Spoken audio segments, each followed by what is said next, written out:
जय भोलेनाथ। नमस्कार, मैं साधना पांडे मार्गदर्शन पे आपका स्वागत करती हूँ। दोस्तों, आज की वीडियो महत्वपूर्ण है परंतु थोड़ा सा विलंब से वीडियो है। तो इस वीडियो में करना यह है दोस्तों कि लाभ पंचमी के बारे में आप जानेंगे। और इतना महत्वपूर्ण क्यों है लाभ पंचमी? देखिए, प्रायः लोग जो है दिवाली मनाने के बाद भूल ही जाते हैं, नहीं जानते हैं कि लाभ पंचमी को भी एक महत्वपूर्ण कार्य करना ज़रूरी है, तभी जाकर घर में स्थिर लक्ष्मी का वास होता है। लाभ, जैसा कि नाम से ही जानते हैं, लाभ सुख सौभाग्य की प्राप्ति के लिए लाभ पंचमी को स्थिर करने के लिए माता लक्ष्मी की पूजा करते हैं। अगर दूसरे शब्द में कहें तो इस कार्य को किए बिना आपकी दिवाली पूजा अधूरी होती है, क्योंकि ये 5 दिन, दिवाली के 5वें दिन लाभ पंचमी मनाया जाता है। वैसे तो जितने भी बड़े व्यापारी वर्ग होते हैं वो जानते हैं लाभ पंचमी का अर्थ, मतलब, और इस दिन वो विशेष काम करते हैं। परंतु गृहस्थ जनों को भी घर में स्थिर लक्ष्मी के वास के लिए आप लाभ पंचमी को अवश्य कर लीजिए कुछ महत्वपूर्ण काम। तो कौन से काम हैं और कब करना है? तो सबसे पहले तो हम ये जान लेते हैं लाभ पंचमी कब पड़ रही है। तो 18 तारीख को, 18 नवंबर को लाभ पंचमी का पर्व है। इस दिन क्या करना है इसके बारे में जानेंगे।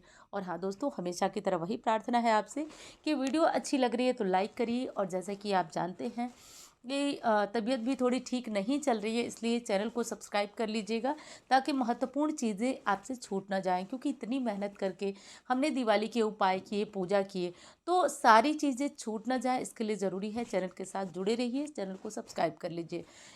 क्योंकि समय से या फिर लेट लतीफ़ कभी ना कभी मैं वीडियो आपको देती हूँ, इसके कारण यदि आप चैनल सब्सक्राइब करके रखेंगे तो आपको नोटिफिकेशन समय पे पहुँच जाएगी। तो ये काम कर लीजिएगा। अब देखिए, लाभ पंचमी को आपको बता दिया मैंने कि 18 तारीख को, 18 नवंबर को हम लाभ पंचमी मनाएंगे। लाभ पंचमी को करना क्या है? देखिए, लाभ पंचमी के दिन जैसे आप दिवाली पे पूजन करते हैं तो थोड़ा सा दिवाली पे हम लोग विस्तृत पूजन करते हैं, उस तरीके से तो नहीं, लेकिन हाँ, आज ठीक उसी तरह से पूजन करेंगे। क्यों करेंगे? माता लक्ष्मी का पूजन तो हमने किया कि हमारे घर में आ जाए। आज का पूजन होता है कि वो स्थिर रहे, क्योंकि सभी जानते हैं कि माता लक्ष्मी को लाना बहुत बड़ी बात नहीं है, इसे तो कोई भी ला सकता है।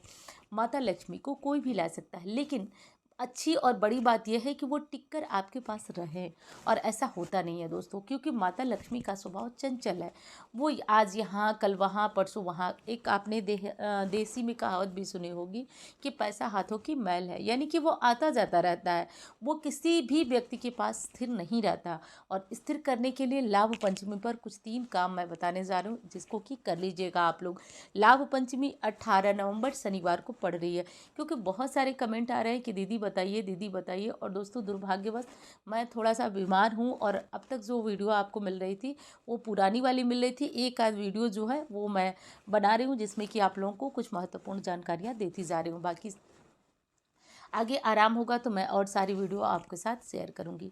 तो लाभ पंचमी के बारे में बात कर रहे थे। तो लाभ पंचमी पे माता लक्ष्मी को स्थिर रखने के लिए सर्वप्रथम पहला काम तो आप लोग कर लीजिएगा कि आज शनिवार है, ठीक है, तो शनिवार को सुबह जल्दी उठिएगा, क्योंकि कार्तिक स्नान करते हैं तो अच्छी बात है, नहीं करते हैं तो भी जल्दी उठिएगा। दिवाली पे जैसे आप लोग उत्साहित से थे माता लक्ष्मी का आह्वान पूजन करने के लिए, वैसे आज भी आपको उत्साहित रहना। जल्दी उठिए, सूर्य नारायण को जल समर्पित करिए। जल समर्पित करने के बाद घर में तुलसी जी हैं तो उनका पूजन भली भांति कर लीजिएगा। सिंदूर वगैरह मत लगाइएगा, सिंदूर मत लगाइएगा। और आज जो है तुलसी जी को जल चढ़ाइएगा, भोग लगाइएगा, दीपक जलाइएगा, ये सारे काम कर लीजिए। अगर कहीं पीपल है तो देखिए, कार्तिक में जैसे तुलसी सींचने का फल है वैसे ही पीपल सींचने का फल है। तो आज चले जाइएगा और पीपल सींच लीजिएगा। पीपल को दूध और काले तिल, जल, अक्षत, ये सारी चीज़ें मिलाकर जल दिया जाता है। नहीं मिलता है तो जो भी चीज़ें आपके पास उपलब्ध है उनसे जल दीजिए। सरसों के तेल का दीपक जलाइएगा शाम को, इससे भी स्थिर लक्ष्मी का वास होता है। आज लाभ पंचमी है तो ये भी चीज़ें आपको कर लेना ज़रूरी है। यदि आप व्यापारी हैं, आपका कोई बड़ा कारोबार है, तो आज ज़रूर आपने अपने खाता बही की पूजा की होगी। तो आज से उस नए जो आपने खाता बही होता है, या फिर सामान्य शब्द में कहूँ तो कोई नई किताब वगैरह और कोई कलम की आपने पूजा की, तो आज से उसकी शुरुआत कर सकते हैं। मैंने धनतेरस पे आपसे पेन खरीदने को कहा था, तो उस कलम का भी इस्तेमाल आज के दिन बच्चों को दीजिए। आप खुद लिखते हैं तो आज के दिन उस पेन, उस कलम से आप जो है लिखना प्रारंभ करिए। इससे जो है दोस्तों, जीवन में हर चीज़ की आपकी जो कमी होती है वो पूर्ण होती है और स्थायी रूप से लक्ष्मी का वास होता है, माँ सरस्वती का वास होता है। तो ये चीज़ हमें जान लेना है और कर लेना है।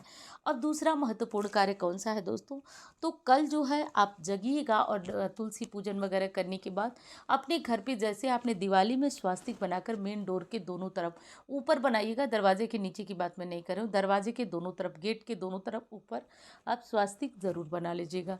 स्वास्तिक बनाकर धूप दीप अक्षत दिखाकर स्वास्तिक का पूजन किया जाता है, तो वो कर लीजिएगा। उसके बाद करना ही है दोस्तों कि पीपल की आप आज के दिन यदि आपकी कोई मनोकामना है और आप बहुत टाइम से पूछ रहे थे कि दीदी बताइए कि हम पीपल की मिट्टी वाला उपाय कब कर सकते हैं, तो आज वो दिन आ गया दोस्तों। इसीलिए बार बार कहती हूँ कि संपूर्ण लाभान्वित होना चाहते हैं तो मार्गदर्शन सर्च करके देखने के बदले आप जो है चैनल के साथ जुड़े रहिए, मुझे भी अच्छा लगेगा। धीरे धीरे ही सही, लेकिन हम सबका मार्गदर्शन परिवार बड़ा होता जाएगा। तो ज़रूरी है आपका सब्सक्राइब बटन दबाना। तो कल के दिन आप लोग जो लोग भी अपनी इच्छा पूर्ण कराना चाहते हैं वो कल पीपल वृक्ष की पूजा के बाद सुबह या शाम में थोड़ी सी जड़ से मिट्टी लाइए। ध्यान रहे ये चीज़ किसी को बताया नहीं जाता है, मतलब मैं तो बता रही हूँ आपको, लेकिन आप लोग और ये चीज़ें किसी को बताए नहीं, ये गुप्त तरीके से काम किया जाता है। अपने घर के मंदिर में ला कर रख दीजिएगा। ये असल में पीपल वृक्ष की अमानत होती है। ये मिट्टी, थोड़ी सी मिट्टी आप लाल कपड़े में, लाल कपड़ा लेकर के जाइए और कोई नुकीली चीज़ लेकर जाइए, वहाँ से थोड़ी सी मिट्टी खोद कर निकाल लीजिए पीपल के जड़ की। निकालने के बाद पीपल से प्रार्थना करिए कि हे पीपल देव, जैसे मेरी कामना पूर्ण होगी मैं वापस पुनः आपकी अमानत छोड़ने आऊँगी। ऐसा बोलकर आप कपड़े से मिट्टी को बांध दीजिए, यानी कि गांठ लगा दीजिए, उसको ले आकर अपने घर के मंदिर में रख लीजिए।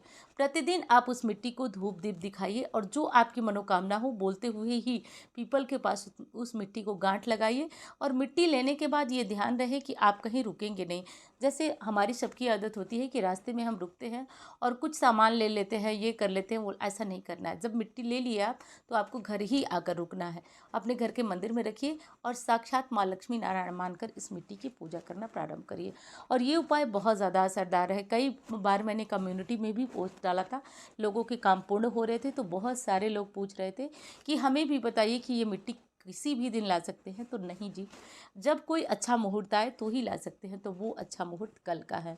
तो आप लोग कल ये वाला उपाय कर लीजिए। अब चलिए हम लोग फिर से लौट चलते हैं लाभ पंचमी की तरफ कि और क्या क्या आपको लाभ पंचमी के दिन करना है। तो देखिए, दिवाली के 5वें दिन लाभ पंचमी की जो पूजा होती है, नियम तो ये है कि इसमें जहाँ पे आपने दिवाली का पूजन किया था वहीं पे लक्ष्मी नारायण की पूजा की जाती है, गणेश जी की पूजा की जाती है। तो अगर वहाँ पे संभव हो तो आप चौका वगैरह बनाकर माता लक्ष्मी, श्री गणेश जी और भगवान विष्णु की पूजा की जाती है। आज के दिन महादेव जी की पूजा करने से, शिव परिवार की पूजा करने से पूरे साल भर आप स्वस्थ रहते हैं, निरोग रहते हैं, सुखी रहते हैं। और लक्ष्मी नारायण की पूजा भी लाभ पंचमी पे करने से आज के दिन यानी कि दिवाली को हमने बुलाया था, लाभ पंचमी ने पे हमने माँ को आग्रह किया। देखिए, वो रुकेंगी तो किसी के कहने से नहीं, हम आग्रह कर सकते हैं, प्रयास कर सकते हैं कि हे माँ आप आ गई हैं तो हमारे यहाँ निवास करिए, हमारे यहाँ वास करिए। तो ये है लाभ पंचमी का असर। तो लाभ पंचमी पे इस तरह से करके दोस्तों आप अपना पूजन वगैरह कर लीजिएगा। और जो मैंने 3 काम बताया वो सब आपको ज़रूर से कर लेना है। नई पेन जो धनतेरस पे मैंने बोला था, उस पेन को आप आज के दिन बच्चों को दीजिए, पहले ओम लिखवाइए और उससे अपना लिखना पढ़ना प्रारंभ करिए। तो ये सारे कार्य आप कर लीजिए। अब मैं बताती हूँ दोस्तों कुछ महत्वपूर्ण और बात, लेकिन उससे पहले अगर आप मुझसे कुंडली दिखाना कर परामर्श लेना चाहते हैं तो आप केवल और केवल इन्हीं नंबरों पर संपर्क करें। कमेंट बॉक्स में मेरे नाम से बहुत सारे नंबर आपको दिए जा रहे हैं जो कि फेक है। उन नंबरों से मेरा कोई लेना देना नहीं है, सिर्फ और सिर्फ मैं जो नंबर आपको स्क्रीन पे दिखाती हूँ वही मेरा नंबर है। अब बात कर लेती हूँ पोटली के बारे में। वो लोग जा सकते हैं जिन्होंने की पोटली ऑर्डर नहीं किया है। पोटली वालों के लिए ज़रूरी सोचना, देखिए मैं तो मिल करके सामने आपसे वीडियो बनाना चाह रही थी, लेकिन ऐसा हो नहीं पा रहा, तो मैं वीडियो में ही बता देती हूँ कि कुछ लोगों की पोटलियाँ निकल चुकी हैं और कुछ क्या बहुत ज़्यादा लोगों की बाकी है। और मैं जानती हूँ कि आप लोग काफ़ी उत्साहित हैं अपनी पोटलियों को पाने के लिए, लेकिन आप लोग बिल्कुल घबराइएगा नहीं। मैंने वादा किया है एक एक व्यक्ति की पोटली जाएगी, तो आपकी पोटली जाएगी, उससे निश्चिंत रहिए। काफ़ी लोग, जिन लोगों को मिल चुका है वो बुधवार, शुक्रवार और गुरुवार, इन 3 दिनों में आप अपनी पोटली को स्थापित करें। कैसे करना है तो मैंने पूर्व में भी वीडियो बनाई, फिर बता देती हूँ। जैसे पोटली आपको मिलती है, आप उसका जो लिफाफा होता है वो फाड़ लीजिए। फाड़ने के बाद पोटली पे हल्दी गंगा जल का छिड़काव करिए, क्योंकि किस किस रास्ते से और किस किस हाथों से होकर आपकी पोटली गुजरती है। उसके बाद आप अपने घर के मंदिर में, तिजोरी में, जहाँ भी अपने पैसे गहने रखते हैं वहाँ रख लीजिए। रखने के बाद इस तिजोरी को आपको कुछ नहीं करना है, बस माँ लक्ष्मी, साक्षात माँ लक्ष्मी का स्वरूप मानिए। और दोस्तों, इस बार की पोटली तो और भी चमत्कारी होने वाली है। मेरा अनुभव ऐसा है कि इस बार की पोटली और भी ज़्यादा चमत्कारी होने वाली है। तो इसको रखकर बस धूप दीप, अगर अलमारी में लाकर में रखते हैं तो बस धूप दीप दिखाइए, और घर के मंदिर में भी रखते हैं तो धूप दीप दिखाइए। बस भाव आपका होना चाहिए कि आपके घर साक्षात माँ लक्ष्मी आई हैं, ये भाव आपका होना चाहिए। इस तरह से करिए। और जिन लोगों की नहीं पहुँच रही है उनके लिए भी यही सोचना है, बुधवार, गुरुवार और शुक्रवार में रखिए। अन्य कोई दिन अगर शुभ मिल जाता है, जैसे पूर्णिमा का दिन मिल सकता है, अक्षय नवमी का दिन मिल सकता है, तो इन दिनों में भी स्थापित कर सकते हैं। और एक बार फिर आप लोगों के लिए कहना चाहूँगी कि आप लोग घबराइएगा नहीं, ये मेरी जिम्मेदारी है एक एक व्यक्ति तक पोटली पहुंचना। तो बिल्कुल आप लोग जैसे अपने घर में हैं आराम से रहिए। मैं परेशान हूं और मैं आपको तब तक न मतलब आराम नहीं करूंगी जब तक एक एक व्यक्ति की पोटली आप तक नहीं पहुंच पाएगी। तो टेंशन मेरे ऊपर छोड़ दीजिए। और हाँ दोस्तों, चलिए अब मिलती हूँ अन्य वीडियो में। धन्यवाद।